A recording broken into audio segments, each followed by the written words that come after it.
Right then, guys. So, topic of the day today is blackface a big deal? We touched on it a little bit, but let's just give the people what they want. Let's argue. Like, what do you got the guys energy. I'll be honest with you, yeah. a lot of things happen in life, and I hope this doesn't come away. Again, y'all don't fight me. I'm tired, okay? But a lot of things that happens, I actually don't care. Yeah. Like, I genuinely don't care. Like, I don't. Like, if you want to do blackface and you're racist, just stay away from me and don't talk any kind of way to me, because then we might have a problem. I just think it is a big deal. It should be a big deal. But I think as a black woman, there's a lot of energy I don't have. Like, there's a lot of energy I don't have for certain things. But I think it should be a big deal. It is, because the thought process behind it is very stupid. Are you talking about people walking around the streets just painting their face black? Or are you talking about like when it's done or like a fake tan for entertainment or movies or something like this? No, like when people do the blackface, it's like Halloween or something, and they paint their face black and red lips, and they're mimicking blackface. I just think you're certain traditions as well. Yeah, certain traditions do that. No, as in like this, like you're gonna see in the next headline. Yeah, but basically, Emman again, guys. He's talking first. You got the blackface Moorish dancers. You know the whole Morris dancing thing. Yeah. Old English tradition. They do blackface. Yeah, but why though? I mean, because there's a black man ain't Morris dancer. So why did they do that? Was like because everything? What's it rooted in? Like, if that makes sense. Like when people do blackface, it's to depict black people. When they was doing it, like acting and stuff like that, they do that. Why them dancers in blackface for? Because I think that we can dance. there's different theories, right? But one of them is basically stem from they believe that in history, the Moors, right, from North Africa, the Muslims, right, when they came to England, they had certain interactions with them. So when they would kind of depict them in their traditions and whatnot, that's why they put the blackface. So that's not even, is that racist then? I think it is, man, because the Moors ain't here no more. And they're still doing it. So and they're dancing and they're mocking us in some capacity. And it's offensive to the people. But there's traditions. Well, I'm not saying it's good, but there's traditions that's been standing the test. There's traditions that people do that from things that ain't here no more. Surely, just people just don't care anymore because obviously it's not offensive like that. But if they was, obviously times have changed. It's insensitive, innit? But I'm saying like the core of what they're doing. Yeah. Is it a celebration of them or something? Or I don't think it's a celebration there. I guess maybe.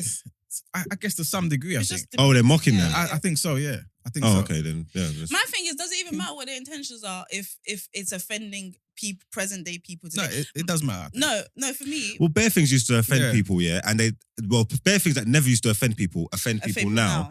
So because they just offend people now, you can't always treat it as malicious. No, I'm not saying it's not going to offend people. You have to address the fact that it's offending people, but you can't always treat it as malicious because back in the day it was cool. Does that make sense? My thing is, I'm with Esther in terms of there's bare things that I don't care about, but I feel like sometimes the energy needs to come for the kids, like the ones who don't have a self-esteem or haven't been traumatized yet. Like, even when I see things that are like targeted, like that are like just horrible and terrible, it's actually crazy. I'm just like, another day at the office. Do you know what I mean? But that's not how we want every generation coming up to feel. And I just feel like we live in a world where like we're not in our own little igloos of culture anymore. Like we have insight into all these different cultures, right? And so you just have to decide within yourself is I feel a little bit ill-placed talking about this because I actually don't understand what the heart of this tradition is. Like we've spoken about it a little bit, but I don't really get it. But my thing is, in these countries, are there black people that you value? Are they offended? Like have a conversation. Don't just stick firm with the idea that this is how it's always been going to be like that. Do you know what I think? I think that if a people or group, and I'm not going to say one person because you'll be offended over little things these days. I mean, Loser wanted to lose weight. Started calling her fat phobic. It's her body. Yeah. Anyway, story of another day. Yeah. But Adele said she's supposed to be a woman. I can't remember the term they used for Adele. I've never heard that term. No, said she's transphobic. Transphobic? Or something like that. It was something like that. It wasn't transphobic. I remember thinking... Anyway, we want the show to come back tomorrow. Yeah. Let's let it go. But I just think that if a group of people tell you that something is offensive to them, I think understand that, even if it's your culture, whatever it is, and I think cater to that. Like I do think intention does matter, but I also think that just because your intention is pure doesn't take away from me feeling offended by something. That there's people who say like, who don't know that you can't, like saying coloured and it's mad. But I know your intentions are pure. Like some man said at my church one time, I don't think he's racist, actually. he doesn't come to church no more. But I would like to think he's not racist in the house of the Lord. Yeah. But at the same time, when he said, I was thinking, okay, sir, this is not the 1940s anymore. No facts. Do you get me? So I feel like just because your intentions might be good or whatever, and it's the same argument with the N-word thing. Some people are like, oh, I didn't mean it in a bad way. That's fair enough. You didn't say with hard ER. But if people are telling you that they don't want to be reminded of this word, or they don't want this word used, or they don't want this happening, then just understand that. Yeah. Plus, why do you want your face to be black? What is your problem? Like, why do you think Well, if you're that pretending it's to a be a black costume? person. When Get a fake tan. Robert Downey Jr. was put down blackface in the movie and everyone was laughing, what was that about? Was that cool? Who? I've never seen this. So. Yeah, but does he- Tropic Thunder. Yeah, but I feel like He pretended to be a black man. He was a white man. He was in blackface, full black makeup with an accent on everything. Was that all right or no? My thing is that. Furthermore, when the weigh-ins it was white, I was going to say that. Was That's that how I was all laughing. right? That's how I was laughing. No, it wasn't, because forever Flex Washington, Flex Yeah, Alexander, he would never live that down. He would never live that down. Can I say, can we I not, don't care how many can we flat not outs you've done in your ignore career. context? Can we not ignore context though? Because like with what was the movie, the Wayne Brothers? What was it called? White Chicks, White right? Chicks. Like I would say, right. I was talking about Michael Jackson. When he did the Michael Jackson... The flat, yeah. I don't know what's going on there.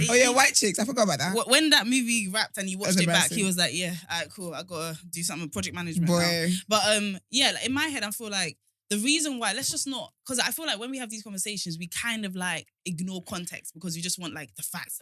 And I get that, but the facts has context. And the problem with when they did it, there was like almost like a novelty to it. There was like a humor to it that I think white people found funny. Sometimes you don't even know. It's after the fact that you're like, okay, everyone's okay with this. But also, the power dynamics means that these jokes are just jokes as opposed to something that's feeding into institutional racism and oppression. Do you know what I'm saying? Yeah. Like after White Chicks, it didn't lead to white women becoming... Do you know what I'm saying? or black women trying to... Do you know what I clocked as well though? Even with that, they're basically saying they could make it as white girls and not as black women in that industry that they were doing. Yeah. It's so important. It was like, we won't be able to navigate this space if we came as just black men. Like, we need to be white women. Or like if we dressed up as black women, we had to dress up as white girls. Do you know what I'm saying? I never thought of that. No, girl, that's why. What, from that film White Chicks? On the Qoy and Esther show, this is the case. They was going to the Sick, I love Hamptons. it. They impersonated a family, a group of sister girls that was in the Hamptons. I know Margs, I just feel like we had a moment and I just feel like it was a big not moment. a black man. I don't Yeah, think do you know that... what I mean? Anyway. Oh, sorry, go ahead. Brent, cut that out. Someone clap. But what I'm trying to say is that I think with a lot of these things, right, sometimes the same joke, when it's said by different people, land differently. Yeah. So, and I know that's going to sound like double standards, but it's double standards coming off an original double standard, which is called racism. And ultimately, where we have two black men dressing up as white women to navigate this space, funny in it, there's things that lend to the idea that they are more privileged. Do you know what I mean? It's reflecting them quite in a light that they are. The world knows that they're more superior, so I can navigate this space. The Morris dancers and other uses of blackface, for me, doesn't do the same thing. It just doesn't. You know, like when Neo wrote that song for Beyonce, he was like, I wrote this song for myself, to the left. I wrote it for myself. But as a man, if I said this, it would sound so chauvinistic and horrible. When Beyonce says it, is powerful. So I do think we can't remove context from these kind of things because they have impact. And I think that's a good point. I'm going to land there because I'm proud of myself. But that is a good point. That is a good point. I forgot what I was going to say because you threw me up with the Neo stuff. I was going to say that song was least of his worries. The way he treated his ex-wife. Anyway. When he made her tie her yeah, jibs. and then all of a sudden he wants kids. So Neo, that song was the least of your worries, sir. Can they be untied though? I think it's like a crazy surge to do it. I'm not sure if it can be. Some people say, but she agreed to it. Yeah, but that's what some people say. Are we going to say power dynamics? Yeah. Okay. And he's just a piece of shit because you know when you can see where an argument goes because like we have these arguments so often. Like I just want solutions, guys. I just want progress. We're not gonna get it. In life. But yes, okay. Anyone have any more opinions on blackface? I just think stop in your face, black man. Live in your skin. Live in your own skin. All right. Well, let's elevate this. Oh, sorry. I was gonna say as well. That's what I was gonna say. That I feel like with stuff like this, I kind of give a bit more grace when it's in the entertainment side of things. Okay. So like racism and whatever else, I just give it a bit more grace because it's entertainment. But then I feel like when we start to go into entertainment, boy, we're gonna be living very boring lives. Yeah, no facts. But don't you think entertainment has such a massive influence that maybe these direct influence that maybe these other forums such as politics and all these other ones might not be able to have. If politics changes a law, I may never know about it until it affects my money. Do you know what I mean? Yeah. Whereas if something is depicted in a movie or a song, it becomes a cultural thing. Do you know what I mean? Yeah. So I hear you being more relaxed on it because it's Do you mean fun. like it influences normal people? Is that what you mean? Yeah, like, yeah. So like, if, Yeah, but then I feel like if you saw a film where someone had a blackface on, and then in real life now you've then taken that spirit onto yourself in real life. yeah. I think you had that in you anyway. Okay. You just needed someone to say, oh yeah, this is why I've done it. You needed a reason to be like, oh no, I didn't think like that. I did it because this person did it in a film. So I feel like that spirit was already in you. That spirit of racism was lingering. There was a seed. There was a seed. There was something. And there. now it's been watered, and now it's a full You've plant. been gagging for it. You've been dying for it. All right, cool. Quick one. Should we remove statues that celebrate? God, leave me alone. The legacy of slave trade in the UK. No, because I think it's another excuse for them to wipe out history. I think it should be there as a reminder. But I think people should learn they should know the significance of those statues. I know it can be what's the word? Traumatizing for Black people. I know that, but I just think that there's a lot of history that's already been wiped away. Like when they try and return things to other lands and they're like, oh, we're giving it back, babes. You want to save? You're not a bank. You stole it, and now you've been pressured to return it, and now that's what you're doing. Where are the Benin statues? Okay. I didn't want to bring it. I didn't want to bring it. Okay, exactly. I didn't want to do this to you this morning. Exactly. It's Tuesday. So I think that if they took statues down and stuff, it just gives another reason to wipe away ugly history. Yeah. So unfortunately, I think it should stay there. So I'm gonna jump on that and be like, I hear you, but then I need the statue to look less regal. I'm gonna need some sort of like clownery around the statue. But then that takes away from the important message. Yeah. Because then the future generation are going to see that and be like, oh, that's not too bad. No, it can still be, like, we can have a plaque that looks all fancy saying this was some dumb shit. Like, I'm not saying we need to put a wig on the statue or something, but like, you need to understand, if I'm walking past something and it's on a massive horse and it's looking like this person could come back in the end times, right? That to me doesn't look like we're applying a judgment to it. When it was erected, right? It was erected with splendor. It was erected as a point of like, do you know what I mean? Like, this is awesome. Yeah. So if we're now saying, all right, let's leave it there, but let's change the energy, I'm gonna need something. I'll be honest, because I'm thinking it's just weird though. Look, some of these, all this stuff here, all the architecture, all this stuff's been there from God knows how long. If you travel around Europe and you see some of these stuff that's been there forever, it looks nice. Yeah, it's the decor of the place. Like, let's just leave it. Wow. All of these people, These people from were the like, 1700s, none of them were like inclusive people. It was a different. But some of them were. It was a different. That's but they're not the ones that's been. And I hear you, but not the ones that they're championing it. What I'm trying to say is nearly everybody from that time, is gonna have something untowards about them. Because don't they moaning about what's it? Is it Nelson's column and all them thing there? Yeah. That Admiral, that they've got him up. They're celebrating him for something totally different. You get me? When people are checking his card and doing the fact checks on him and saying, yeah, right, my man done this or does that and has that, rare, and they're saying, all right, but we're not talking about that. We're talking about the great thing that he done. Yeah, but Jimmy you get what I'm trying to say? raised millions and millions of pounds for people, but he was doing a fuckery. So that but even that's different, because if there's not really a time in history where that's kind like being called like that openly, if that makes sense. So it's still different. If we go back to the context of that time, it was cool for everyone to be that way. Well, yeah, because that was the time, innit? That's how they was. I heard that, and so he's had his statue for 400 years. Big man, we've celebrated you. Like, can we now put like Peppa Pig or something there? No, but that's what I'm saying. Even if obviously not everything has to have a replacement, but it's like it's history, innit? Like, there's no culture. We're gonna take it down. What are we gonna replace it with? Because who's from the time? What great generals and admirals have we got? Like, I'm not saying what are we doing there? Like, just leave it. What's everyone moaning about? Let's just leave it. This laid back attitude that you have actually feels it looks attractive. It's like, yeah, man. I'm just thinking, if everybody had this attitude, the world would be a better place. No, I feel like all the progress. If Malcolm X and Martin Luther King had this attitude, bro, like, I don't know how they much couldn't afford to have this attitude. They was in the mud. That dogs was running them down, getting hosed down by man. You think I'd have this attitude? Man hosing me down. Well, I'm walking down the street and man's hosing me down. I'm like, come on, man. I just feel like our culture, Black people are like traditionally quite collective societies. We're not as individualistic. Obviously, we've lived in this country, so now we've learned to be a little bit more for me and mine. But this like laid back attitude, and I get it. Like, you have enough stress in your head to be dealing with statues and stuff like that.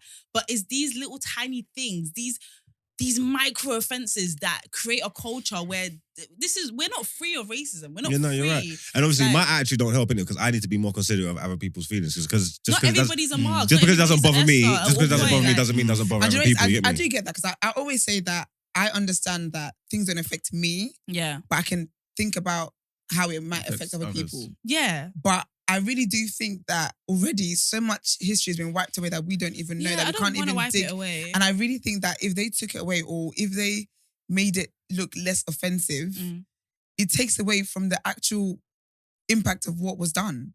No, I heard that. And I think, and I just think it's in a way going to rewrite history. Because then I think you're absolutely right. So imagine the next generation comes and they still find it still heavy.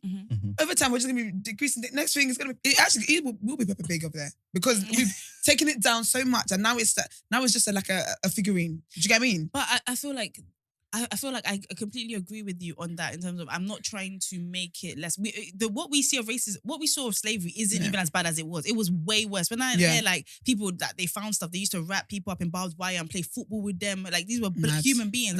It was fucked. It was really, really bad. And we already see a watered down version of it. Do you know what I mean? But what I'm trying to say is these statues and stuff like that, I know it seems like a small part of the argument. I really, really get that. But we have been overexposed to fuckery. So we are thicker, our skin is thicker. But when lockdown happened and you know there's lots of viral videos of people being bullied, especially a lot of black kids being bullied. I don't know if you lot remember there was a autistic kid and a white boy was kiss my shoe. And when we all saw it, we all followed him. He became famous. The bully got kicked out of school and everything like that. But it made me realize that outside of London and outside of certain big towns, bro, these people, these little micro things are feed into a really strong narrative of you're lesser than. Yeah. And I'm just, I get the laid back thing. I wish I was like you. I'm working on it. I'm considering doing different kind of drugs. But I personally feel like if we're too lax, we're going to create a space where this shit's going to run because we're all just thinking, it's not affecting me. Okay, just come from a different perspective, yeah? You said it kind of feeds into the narrative of us being lesser than. Mm-hmm. Whose duty is it for us to feel the opposite of lesser than? Bigger than. Yes. I would say it's ours. So it's not the government's. No, it's not the government. They don't care. But I think you you made a point. But No. As in, I'm basically. Now you're bringing Emman on to do that. No. It's not that I'm trying to make a point in just that. I'm basically just trying to say that. See me, like Margs was saying, I subscribe to Marcus Garvey, Elijah Muhammad, do for self. Yeah. Right. I don't believe in wasting resources and time appealing to white people to change conditions for us. Okay. That time could be put into something that betters us. Okay. That's how I see it. All right, cool. So, go on. Then can you point out what is, because my thing, when you say it's our position to do for ourselves, I completely agree with that. Yeah. And I think it says a lot when younger people who do feel threatened by this, or maybe not younger people, maybe people that are just not as thicker skinned as us, see us actively doing things to make sure that their day-to-day life doesn't feel oppressive. Okay. I know this is small. It's small to us. Guy, I'm not gonna lie to you. It's even small to me. But I'm not thinking of just me. I'm thinking of the 7-year-old kids that are holding hands, walking down Trafalgar Square and seeing certain things. Do you know what I mean? That's what I'm thinking of. I'm thinking of these things are not overt, right? They're not saying you're nothing. They're little tiny, do you know what I mean? They're little tiny things, and I think they make a difference. That's what I'm saying. But it's still there. Like for example, Malcolm X was comparing apartheid to the conditions in America, in the 60s. He said, I respect them in South Africa more because it's more overt. I know where you stand. Yeah. So if those statues are there and you haven't taken it upon yourself to remove them, I know where you stand. It's a reminder to us that we shouldn't look to them for anything. And I was going to say, but how is that reflected in our... anything? And I agree, guys, I agree with you, but how is that reflected? Because, okay, cool. I don't give a fuck about these statues. Leave these statues. But then are we doing the other side of this do for self where we're impacted, telling the kids, you lot are shit, you guys are... And that's what I was going to say, that so that responsibility then is then on us. So I think kids can see that and they might be like, oh my gosh, what's this, blah, blah. But I think for us as a community, is for us to reinforce the values that we want in our children and in our nieces and whoever, and within the community, with the younger generation of what they are. So that statue is not a reflection of who you are or what. Don't see yourself the way they see you. That is for our community. I'll be honest with you. A lot of these things, the reason why it doesn't bother me, even when we talk about colorism and all these other things, it doesn't it doesn't break me because of. No. Wait, love. I'm trying to be serious. you really gathered. No, because no, but I hear it. It doesn't. But it doesn't break me because of the foundations and the values that were instilled in me when I was growing up and in my household. So when people were on Twitter chatting nonsense, Margs, please. No, when we was little, we didn't even like. Was there even statues when we was little? Like, I don't know where did these statues come from?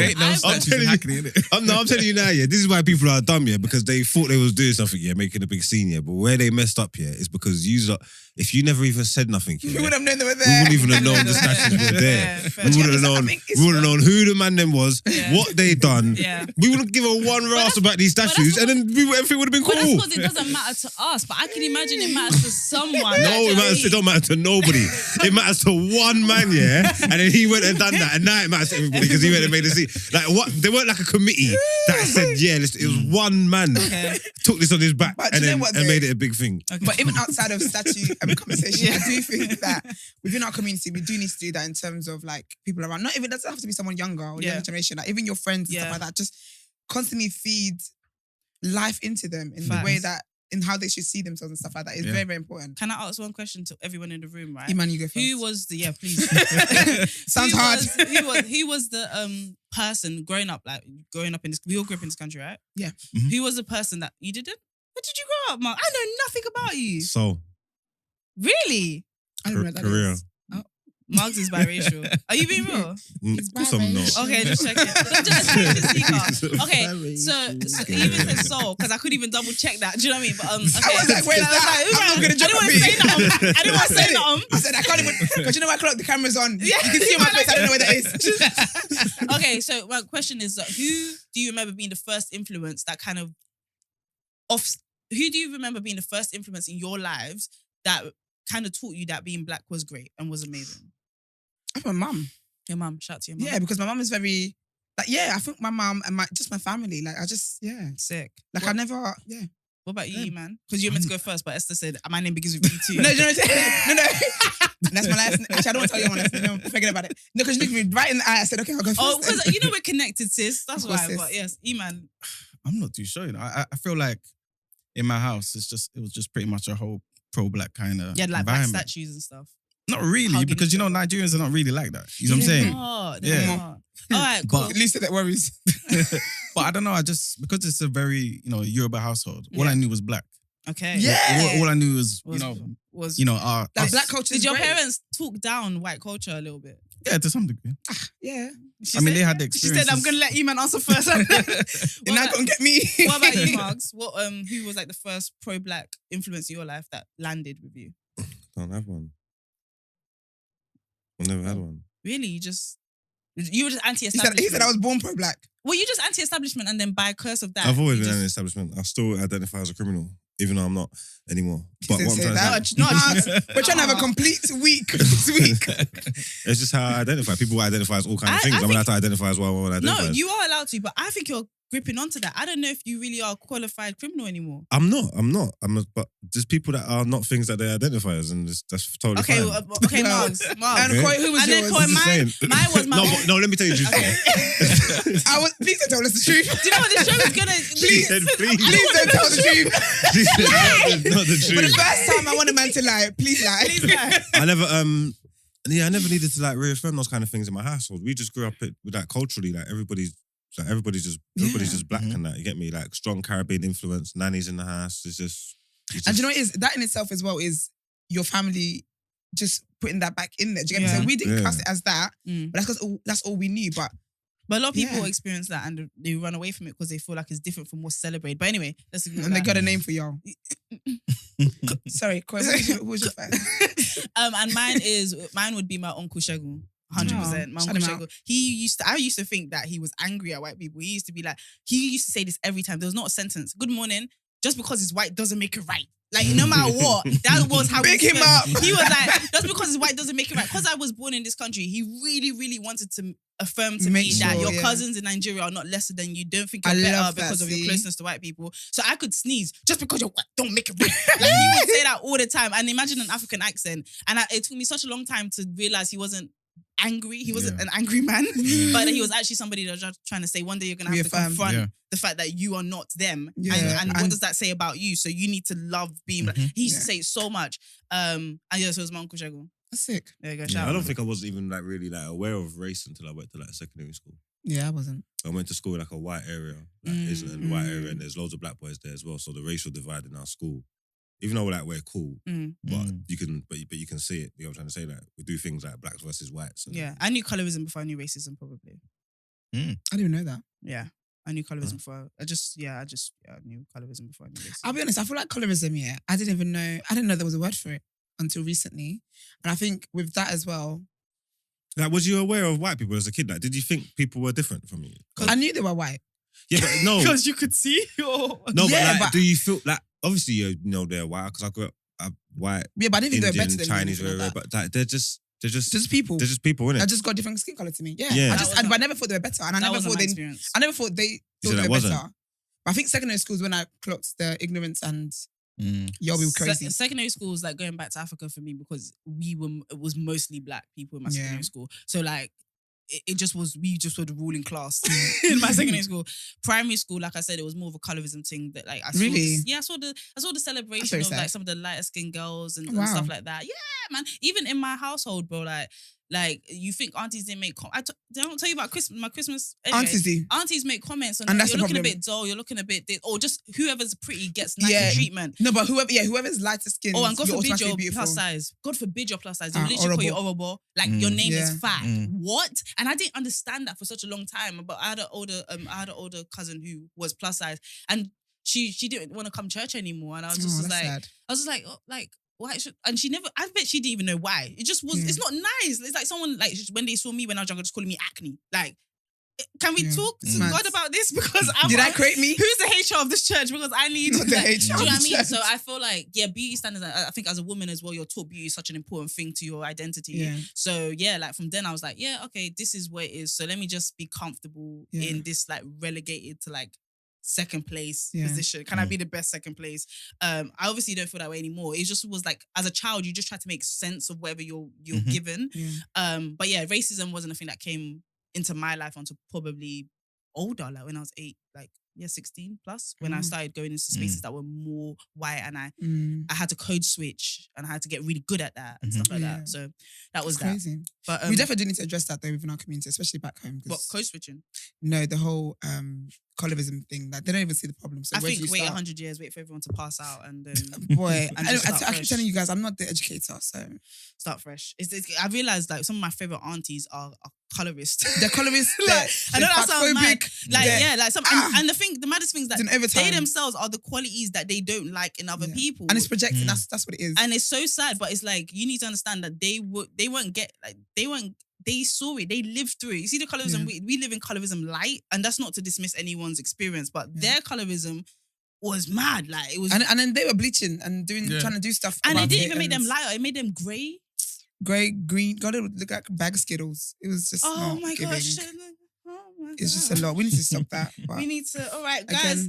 Again, I don't want that drink to coming for me. Oh my gosh. Anyway, guys. They're the worst. I feel like we discussed headline 2 in the first segment. Yeah, pretty much. So I would love to jump into one of my favorite segments on the show.